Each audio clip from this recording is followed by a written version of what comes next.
Setting goals is a very important part of our life's process. It's a basic fundamental. In fact, if you will work hard on setting goals, put together a plan for setting goals, reevaluate them, rearrange them, constantly talk about them, go over them again and again, I tell you what this process will do in my personal opinion. It'll put you in what's known as the top 5%. And if you want to be successful, if you want your life to really change in major ways, this is one of the fundamentals. Guess how many people have a constant plan for setting, rearranging, evaluating, and strengthening the purpose of their goals? The answer is very few. In fact, if you will do this, you will become among the few who do, that become the envy of all who watch. Now let me give you a little simple formula for goal setting. Now I've divided goals into 3 categories. Here they are. Number 1 is economic. That's your goals for money, income, business, profits, production. Economics. Make sure you've got your economics well planned. Economics plays a major role in everybody's life. Economics is major, which means it ought to be meticulously well planned for tomorrow, this week, this month, this year, long range. What if you asked somebody tomorrow if you could see their meticulously well-planned list of economic goals? What would they probably say? They say, "You some kind of a nut? You must be weird." Hey, I found out what success is. Success is doing what the failures won't do. Make sure you've got your economics well planned. It'll put you in the top 5%. And that's one of them, well-planned economics. It's a fundamental if you want to do well. Join the top 5%. Anybody in this room can join the top 5%, if you will. Now here's the second category of goals, things. Make a list of the things you want. And on my list of things, now I put everything. Little things as well as major things. Doesn't matter how small it is, it goes on my list. I used to just put major things, cars, homes. I don't do that anymore. I now load my list with everything. Everything. And the reason is, part of the fun of having a list is checking it off. Whatever it is, right? You get into the habit. So load up your list, the things you want. Now, when you check off something major, celebrate. That's an important point to make. Celebrate your achievements. Live it up. Have a party when you reach something you've worked for a while.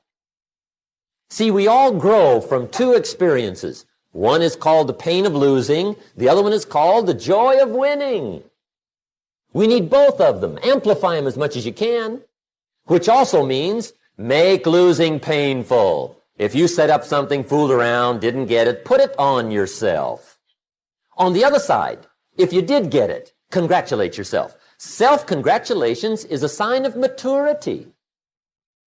Seeking congratulations is a sign of immaturity. But hey, winning and losing, see, that's what it's all about. That's the name of the game. Now, some people lead such mediocre lives. At the end of the day, they don't know whether they're winning or losing. They got no clue. Guy's just going through the day with his fingers crossed. There's a better way. Okay, here's the third category of goals. Personal development. Put those goals together. Personal development goals. That's your goals to be stronger, more decisive, be a speaker, be a leader, learn a language, all kinds of skills. Okay. The whole weekend seminar was designed to improve all your skills so that you walk away more skillful. And that's what you want, the personal development skills. That's what attracts, that's what brings good things to your life, the person you become more skillful. Now, this is quite a package to work on. Economics, things, personal development. For tomorrow, this week, this month, this year, long range. Okay? That'll get you started. Do something to move yourself towards your major goal every day. For people in management roles, goal setting is absolutely essential to motivating employees and creating an environment where they can win and feel like winners. The 10-90 rule in SMART goal setting says that the first 10% of the time that you spend developing absolute clarity about what is to be done, you will save 90% of the time once you begin. It can also save you 90% of the mistakes, the costs, and the times of other people involved. You've heard it said that you can't hit a target that you can't see. And the follow-up that is if you don't know where you're going, any road will get you there. I've divided goals into two parts. First is long range. Long range goals. That's your dreams. Your dreams for the next 3, 5, 10, 20, 30, 40 years. Actually, the rest of your life. Your dreams. You've got to keep dreaming.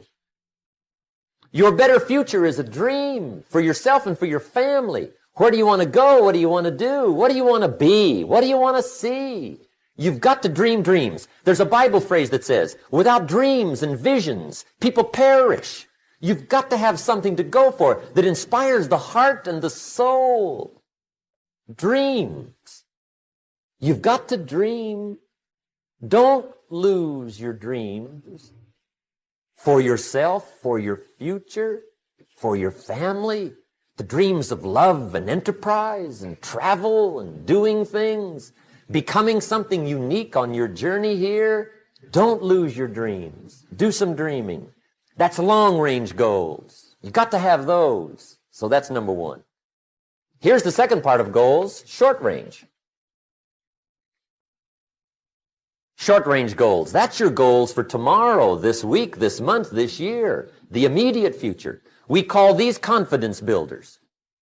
Because if you set up something short-range, go for it, get it, latch onto it, work hard, accomplish it.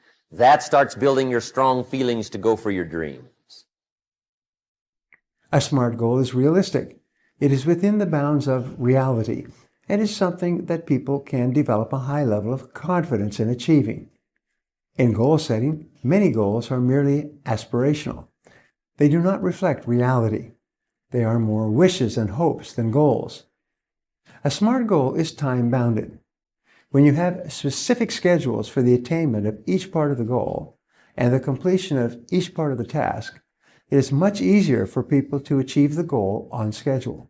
After you've defined your goal and all of its parts, you must define winning. Defining winning can be a magic factor in motivating employees. For a person to win, he has to know where the finish line is. He has to know how you define winning.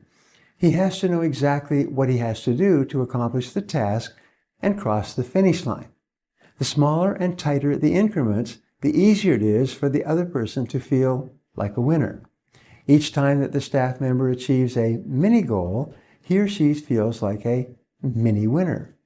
It is the manager's responsibility to help the employee see that they are using proper goal-setting techniques and setting reasonable milestones for them to achieve the goals that they've set.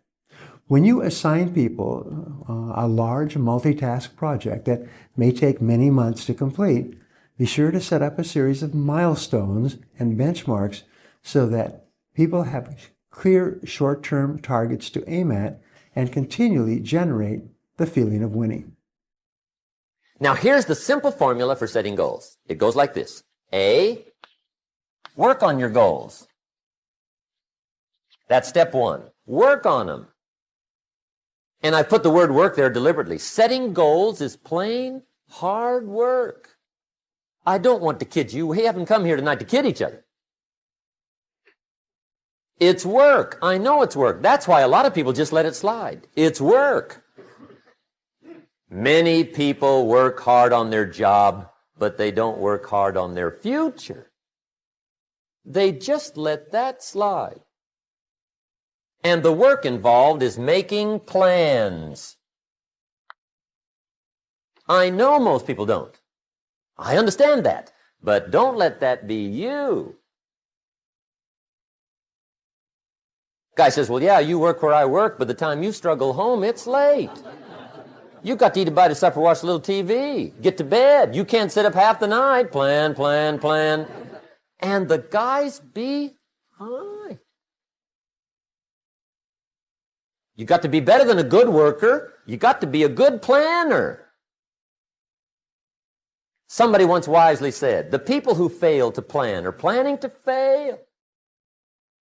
For a person to feel like a winner, he or she must succeed at the task.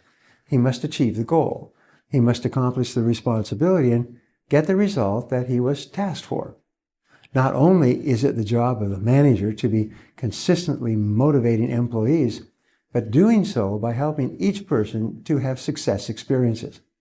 If a person has been given a job that is too much for him, the job of the manager is to adjust the job, assign parts of it to someone else, and make it more manageable for the employee.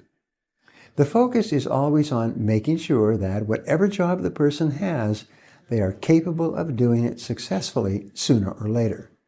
The best way for motivating employees who are new is to give them a series of small jobs, jobs clearly within their experience and ability. Everybody needs to be recognized for their individual accomplishments by the people around them, and especially above them. Well said.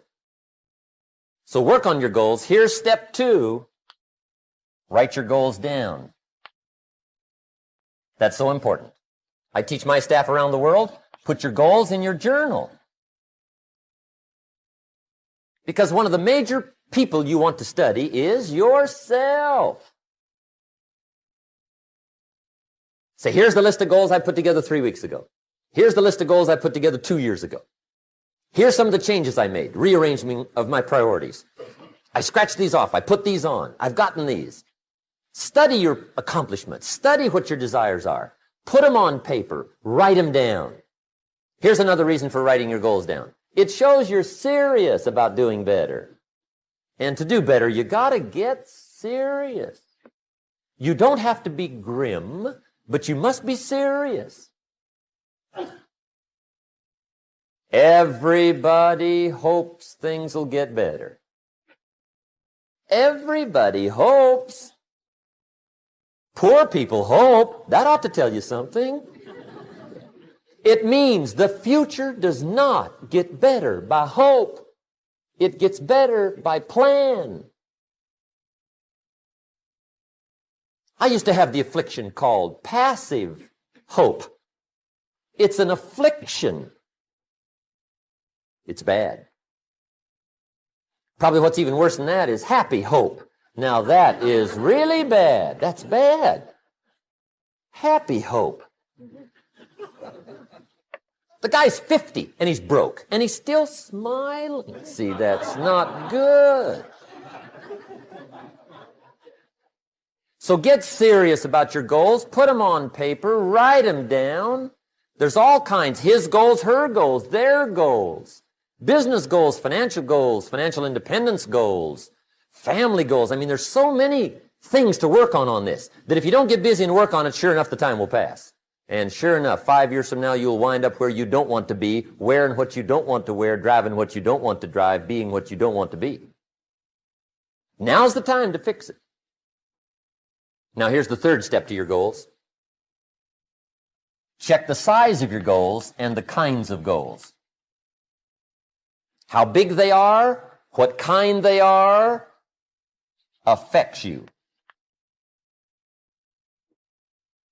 And here's one of the important phrases of the evening.